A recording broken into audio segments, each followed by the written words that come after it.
Paul Bunyan is a giant lumberjack in American folklore. His exploits revolve around the tall tales of his superhuman labors, and he is customarily accompanied by Babe the Blue Ox. The character originated in the oral tradition of North American loggers, and was later popularized by freelance writer William B. Laud, 1882–1958, in a 1916 promotional pamphlet for the Red River Lumber Company. He has been the subject of various literary compositions, musical pieces, commercial works, and theatrical productions. His likeness is displayed in several statues across North America. Etymology. There are many hypotheses about the etymology of the name Paul Bunyan. Much of the commentary focuses on a Franco-Canadian origin for the name. Phonetically, Bunyan is similar to the Quebecois expression Bunyan, expressing surprise or astonishment. The English surname Bunyan is derived from the same root as bunion in the Old French bugny, referring to a large lump or swelling. Several researchers have attempted to trace Paul Bunyan to the character of Bunyan of French-Canadian folklore. Early references. Michael Edmonds states in his 2009 book Out of the North Woods, The Many Lives of Paul Bunyan, that Paul Bunyan stories circulated for at least 30 years before finding their way into print. In contrast to the lengthy narratives abundant in published material, Paul Bunyan stories when told in the lumber camp bunkhouses were presented in short fragments. Some of these stories include motifs from older folktales, such as absurdly severe weather and fearsome critters. Parallels in early printings support the view that at least a handful of Bunyan stories hold a common origin in folklore. The earliest recorded reference to Paul Bunyan is an uncredited 1904 editorial in the Duluth News-Tribune which recounts his pet joke, and the one with which the greenhorn at the camp is sure to be tried, consists of a series of imaginative tales about the year Paul Bunyan lumbered in North Dakota. The Great Paul is represented as getting out countless millions of timber in the year of the blue snow. The men's shanty in his camp covered a half section, and the mess camp was a stupendous affair. The range on which an army of cooks prepared the beans and red horse was so long that when the cook wanted to grease it up for the purpose of baking the wheat cakes in the morning, they strapped 2 large hams to his feet and started him running up and down a half-mile of black glistening stovetop. Each of these elements recurs in later accounts, including logging the Dakotas, a giant camp, the winter of the blue snow, and stove skating. All 4 anecdotes are mirrored in J. E. Rockwell's Some Lumberjack Myths 6 years later, and James McGillivray wrote on the subject of stove skating in Round River 4 years before that. McGillivray's account, somewhat extended, reappeared in The American Lumberman in 1910. The American Lumberman followed up with a few sporadic editorials, such as Paul Bunyan's Oxen, In Paul Bunyan's Cook Shanty, and Chronicle of Life and Works of Mr. Paul Bunyan. Rockwell's earlier story was one of the few to allude to Paul Bunyan's Brobdingnagian stature and introduce his big blue ox, prior to Laud's commercialization of Paul Bunyan, although W. D. Harrigan did refer to a giant pink ox in Paul Bunyan's Oxen, circa 1914. In all the articles, Paul Bunyan is praised as a logger of great physical strength and unrivaled skill. Scholarly research. K. Bernice Stewart, a student at the University of Wisconsin, was working contemporaneously with Laud to gather Paul Bunyan stories from woodsmen in the Midwest.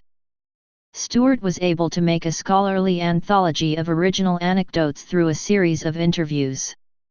These were published in 1916 as Legends of Paul Bunyan, Lumberjack in Transactions of the Wisconsin Academy of Sciences, Arts, and Letters and co-authored by her English professor Homer A. Watt. The research relates traditional narratives, some in multiple versions, and goes on to conclude that many probably existed in some part before they were set to revolve around Bunyan as a central character. Stewart argued in her analysis that Paul Bunyan belongs to a class of traveler's tales. Charles E. Brown was the curator of the Museum of the State Historical Society of Wisconsin and secretary of the Wisconsin Archaeological Society. He was another principal researcher who recorded early Paul Bunyan stories from lumberjacks. He published these anecdotes in short pamphlet format for the use of students of folklore. Much of his research was financed through the government-funded Wisconsin Writers Program. In 2007, Michael Edmonds of the Wisconsin Historical Society began a thorough re-investigation of the Paul Bunyan tradition, publishing his findings in Out of the Northwoods, The Many Lives of Paul Bunyan. Edmonds concluded that Paul Bunyan had origins in the oral traditions of woodsmen working in Wisconsin camps during the turn of the 20th century, but such stories were heavily embellished and popularized by commercial interests. Children's adaptations. Running at variance to his origins in folklore, the character of Paul Bunyan has become a fixture for juvenile audiences since his debut in print. Typical among such adaptations is the further embellishment of stories pulled directly from William B. Laud's pamphlet, and with very few elements from oral tradition adapted into them. Nearly all of the literature is presented in long narrative format, exaggerates Paul Bunyan's height to colossal proportions, and follows him from infancy to adulthood. Some of the more enduring collections of stories include Paul Bunyan by James Stephens, Paul Bunyan Swings His Axe by Del J. McCormick, Paul Bunyan by Esther Shepherd, Paul Bunyan and His Great Blue Ox by Wallace Wadsworth, and The Marvelous Exploits of Paul Bunyan by William Laud. Legends of Paul Bunyan, 1947, was the first book published by the prolific tall tale writer Harold Felton. In 1958, Walt Disney Studios produced Paul Bunyan as an animated short musical. The feature starred Thurl Ravenscroft, perhaps best known as the voice of Tony the Tiger for the Kellogg Company, and was nominated for Best Animated Short by the Academy Awards.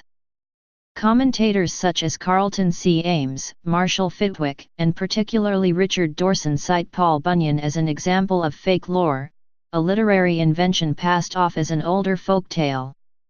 They point out that the majority of books about Paul Bunyan are composed almost entirely of elements with no basis in folklore, especially those targeted at juvenile audiences.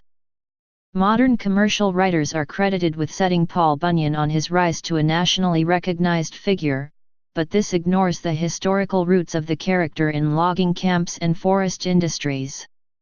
At the same time, several authors have come forward to propose alternative origins for Paul Bunyan. D. Lawrence Rogers and others have suggested a possible connection between Paul Bunyan tales and the exploits of French-Canadian lumberjack Fabien Fernier, 1845–1875. From 1865 to 1875, Fernier worked for the H. M. Loud Company in the Grayling, Michigan area. James Stephens in his 1925 book Paul Bunyan makes another unverified claim that Paul Bunyan was a soldier in the Papineau Rebellion named Paul Bonjean, and this is occasionally repeated in other accounts. Stewart and Watt acknowledge that they have not yet succeeded in definitively finding out whether Bunyan actually lived or was wholly mythical.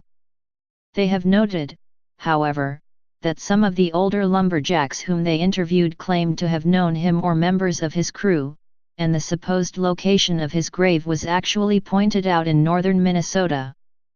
Bunyan's extreme gigantism was a later invention, and early stories either do not mention it or, as in the Stewart and Watt paper, refer to him as being about 7 feet tall.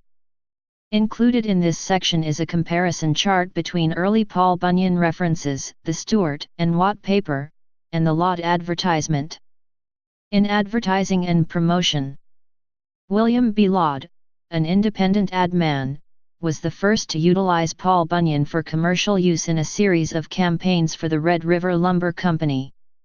His first endeavor was a pamphlet entitled Introducing Mr. Paul Bunyan of Westwood, California, but it did not prove effective. It was not until Tales About Paul Bunyan, Volume 2 appeared that the campaign gained momentum.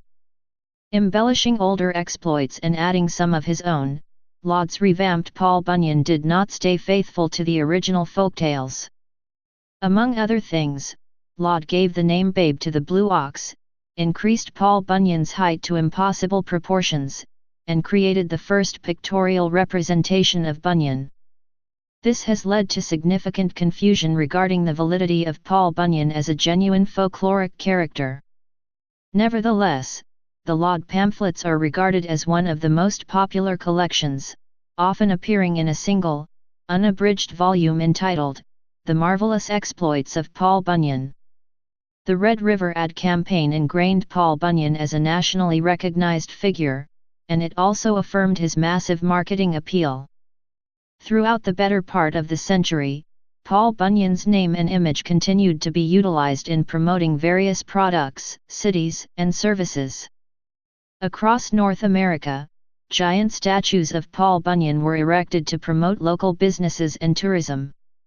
A significant portion of these were produced from the 1960s through the 1970s by the company International Fiberglass as part of their Muffler Men series of giant fiberglass sculptures. The statue of Paul Bunyan is regularly mentioned in the novel It by Stephen King.